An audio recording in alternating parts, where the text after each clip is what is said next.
दादाजी और राहत बालकनी में चाय साझा करते हैं क्योंकि रात उन्हें घेर लेती है। दादाजी शुरू करते हैं, मैं तुम्हें गांव के एक प्रेतबाधित घर की कहानी सुनाऊंगा जहां किसी की भी कदम रखने की हिम्मत नहीं होती। राहत जवाब देता है, मैं भूत और ऐसी चीजों में विश्वास नहीं करता। दादाजी चेतावनी देते हैं, आधी रात को कोई सफेद साड़ी पहने और हाथ में लालटेन लिए उस घर में प्रवेश करता है जिसकी आंखों में आग जल रही होती है। राहत जमींदार के घर के भव्य द्वार के सामने खड़ा है। उसका मोबाइल फोन रात को रोशन कर रहा है।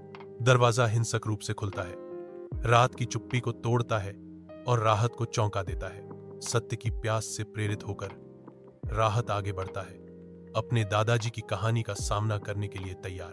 रात की शांति को भंग करते हुए दरवाजा चरमराहट के साथ खुलता है और घड़ी अशुभ रूप से टिक टिक करती है। राहत घूमता है, उसकी आंखें भूतिया आकृति के प्रकट होने पर खतरे से चौड़ी हो जाती हैं। एक महिला सफेद साड़ी में लिपटी हुई खड़ी है, उसका चेहरा छाया में छिपा हुआ है। एक लालटेन भयानक रोशनी डाल रही है। कौन हो तुम? राहत हकलाता है। डर उसके दिल को जकड़ लेता है। मैं खून से इस घर से बंधा हुआ हूं, सभी ने भुला दिया। सुबह की धूप जमा हुए ग्रामीणों पर तीखी रोशनी डालती है। राहत जमीन पर बेसुध पड़ा है। उसने कहा कि उसे अंधेरे में बुलाया गया था। दादाजी बोलते हैं, उनकी आवाज भावनाओं से भरी हुई है। रानी अभी भी इंतजार कर रही है, उस व्यक्ति का जो सच में आगे आएगा। उसकी आंखों में आंसू होंगे। एक सप्ताह बाद राहत बालकनी में बैठा अपनी डायरी में डूबा हुआ उसे ओर से पढ़ रहा है।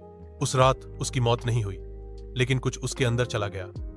राहत पढ़ती है, रानी सिर्फ एक कहानी नहीं है, वह एक शापित इतिहास है।